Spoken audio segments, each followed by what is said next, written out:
শেখ হাসিনাকে দেশে ফিরানোর জন্য তো বাংলাদেশ গভর্নমেন্ট চিঠি দিয়েছে ভারতের কাছে। আমরা তো শেখ হাসিনাকে চাই, আমরা শেখ হাসিনাকে আইনের মুখোমুখি করতে চাই। ভারতে কে সাংবাদিক সম্মেলন করলো কে করলো না সেটা তো বাংলাদেশের কারো কিছু যায় আসে না। আসে বাংলাদেশের মাটিতে কে কি করলো সেটা হলো বিষয়। ভারত বলেন আর যে কোনো রাষ্ট্রে যে কোনো কিছু যে কেউ করতে পারে, তাতে নিয়ে বাংলাদেশের মানুষের কোনো হেডিক নাই। বাংলাদেশের জনগণ জাতীয়তাবাদী দল বিএনপিকে ভোট দিয়ে জয়যুক্ত করে সংসদে পাঠিয়েছে। গণপ্রজাতন্ত্রী বাংলাদেশ সরকারের মাননীয় প্রধানমন্ত্রী জনাব তারেক রহমান সাহেব দেশের উন্নয়নের জন্য কাজ করে যাচ্ছে। দেশকে সামনে এগিয়ে নিয়ে যাওয়ার জন্য দেশবাসীর প্রতি আহ্বান জানাচ্ছি।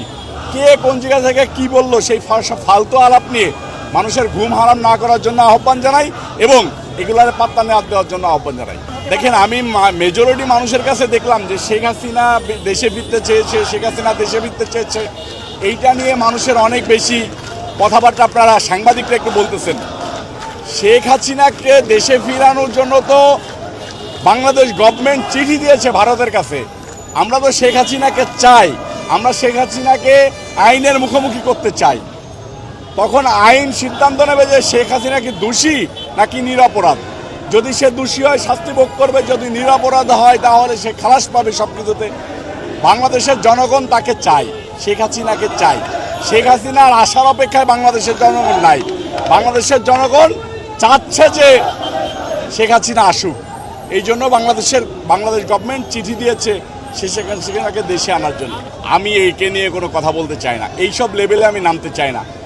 মনে করেন রাস্তার একটা জোকার কি বলল, ভিউ ব্যবসা নিয়ে ব্যস্ত থাকার জন্য গলাবাজি করতে পারে, সেই সব নিয়ে পলিটিশিয়ানদের কথা বলা উচিত না। কোনো নেশাখোরকে নিয়ে পলিটিশিয়ানদের কথা বলা উচিত না। সরি ভাই, আমি এই বিষয়ে কথা বলতে চাই না। শিবিরের ছেলেদেরকে বিভিন্ন জায়গায় ধর্ষণ মামলায় ধরা হয় এবং জামাতের নেতাদেরকেও মানে সংসদ সদস্যদেরকেও দেখা যায়। তো বাংলাদেশের জনগণ যখন সচেতন হয়েছে যে তাদেরকে আর ধর্ষণ করতে দেবে না, তখন তারা ভিন্ন পন্থা অবলম্বন করেছে। সেটার পাহারাদার হয়েছে শিবির। আমি শব্দটা উচ্চারণ করতে চাই না। ধন্যবাদ।